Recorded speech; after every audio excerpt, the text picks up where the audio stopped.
Takže čau lidi, vítám z dnešního videjka, nic není vidět, nevím proč, je tma prostě. A dneska půjdeme do lokace, že tam garáž, 2 garáže jsou tam, 2 prozkoumáme snad, bude to docela rychlovka. A vlastně tam bydlela nějaká babi s dědou prostě a děda spadl z žebříku, který tam někam vede, to se pokusíme najít.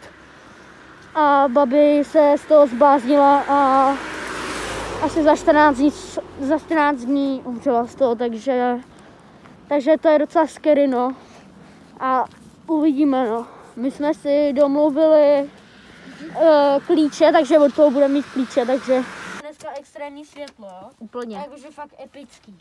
Úplně. Takže... Tak a už jsem posranej. To nebylo. Tak, už mám něco měkkýho hnědýho v gastích. Před náma je nějaká... Kameramana sežere ta věc první, jo? Kámo. Nářadíčko. Kámo, tady je nářadíčko. Já mám klíče vlastně od jejich známých, takže tak. Tam asi jsem dopravu. A co kdyby si řekl, že to... Kámo, tady je felda. Kámo, tady je to hnusný. Kámo, tak to je úplně extrémně nechutný. Takže nic zajímavého tu nejdu. Tady je děura. To je děura. Tam jsme byli. Ty píč. Ale tam nahoře, kámo. Vlastně Jo, tady ten žebřík, jak ten dědek z toho spadl přece, ne? Podle té pověsti. Jo, to jak říkali, kámo, ty no. Na internetu, vole. Tam nahoře, já mám fotky od toho, já vám to sem dám do videjka. Mám od toho fotky nahoře. Ty píčo. Ale vypadá to tady docela funkčně, jakože... Harry! Píčo! Kámo! Tady ty čudlíky. Ty vole, to začalo pískat! Vole. Ty vodem pryč. Víc nám asi nedostaneme, kámo. Nahoru lesu určitě nebudeme kámo. Ty vole, to je jak nějaký, vole, atomovky. Tyče tady jsou. Pojď sem. Kočárek, kámo, starý. To je nádherný. Jdem asi, kámo. No, tak jdem do té druhé. Jdem do té druhé, no. Ale jsme to prošli všechno. Kurňa, šprdel, zamklo. To si dá sprdel. Kámo. A jsme cooked. Kámo, ale jakože jak? Jsou to nějaký okna. Tak a jsme GG. Tady ten někdo bude vřít. Okna. Tak a jsme tady zamčený, GG. Dobrý, kámo, tady jsou. Kámo.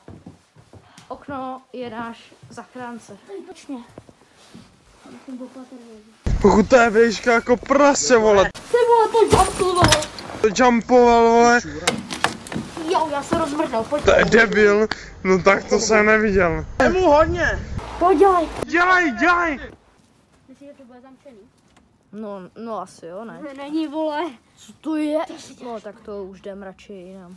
To si děláš, prdě. A to okno je taky zavřený. A jo? Vidíš, je to vidět. Jo, je to vidět trochu. Kámo. Tak to co je? Tak to co je, vole? Zavíráme, jako prostě nemáme chceme- zájem, děkujem. My prostě chceme, kámo, jít ven. Ne, máte zamčeno. Okno otevřeme, necháme ho otevřený. Přijdem tam, vole. Dveře otevřený, úplně na chill. Okno zavřený. Tohle je ta druhá, pojď. Kam to je úplně garage. Tady píčo. Kámo, tady bude ta. Kámo, co myslíš, že tam je? Ledomorna. Ty vole, kámo, tady je pavučina. Kámo. Ty vole. To bylo, kámo. To bylo podle mě tam, že... Ty vole. A teď pojď ven. A takový to, aby jsme zase nemuseli odejít oknem. Tady žádný není, takže to by... No, i když tamhle jsou... Ne, to není. To nejde otevřít. Kámo, necháme radši otevřít, ale když předtím se... Kámo. Teď kdyby se zabouchly tam ty dveře a my tam šli, ne? Dejte like, ať tam v příštím díle půjdem. Takže já doufám, že se vám tohle videjko líbilo, budu moc rád, když dáte Kámo, like. ty dveře se zavíraly. Kámo, ty dveře se zavírají. Zavírali. Kámo. Já jsem chtěl jenom ukončit videjko, vole. A ty dveře prostě... A oni prostě ne, vole, Ještě konec videa nebude. Takže lidi, já doufám, že se vám tohle videjko líbilo, budu moc rád, když dáte like, odběr se zvonečkem, začnete nás sledovat a něco hezký, čus.